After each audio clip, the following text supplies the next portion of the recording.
Hello guys, അപ്പോൾ ഇന്നൊരു daily വ്ളോഗല്ല, evening day വ്ളോഗാണ്. പ്രത്യേകിച്ചൊന്നുമില്ല. ഞാൻ നോക്കിയപ്പോൾ അമ്മ അടുക്കളയിൽ നിന്ന് എന്തൊക്കെ ഉണ്ടാക്കുന്നു. ഇത് കുഴച്ച് വെച്ചിട്ടുണ്ട്, പക്കാവട ഉണ്ടാക്കാൻ വേണ്ടിയാണ്. അപ്പോൾ ഞാൻ വിളിച്ചു കാണിച്ചാൽ ഒരു ഈവനിങ് ഡേ വ്ളോഗായിട്ട്.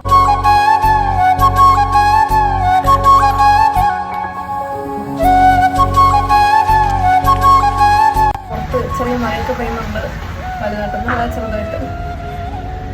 ആദ്യം തന്നെ പണി പാളിയിട്ടുണ്ട്. അമ്മ എല്ലാം കരിച്ചു അല്ലേ അമ്മ? ഇനിയിപ്പൊ അങ്ങനെയൊക്കെ പറഞ്ഞാൽ മതിയല്ല. ഇത്രയും മണ്ടത്തരം ചില്ലിടാതെ പക്കാവട ഉണ്ടാക്കാൻ പോയി എന്റെ അമ്മ.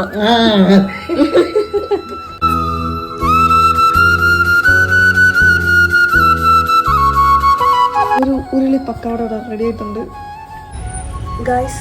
പക്കാവട കട്ട് ഗായ്സ്, പക്കാവട കട്ടനൊക്കെ അടിപൊളിയായിരുന്നു. അപ്പോൾ ഇത്ര ഉള്ളൂ വീഡിയോ. Okay, by.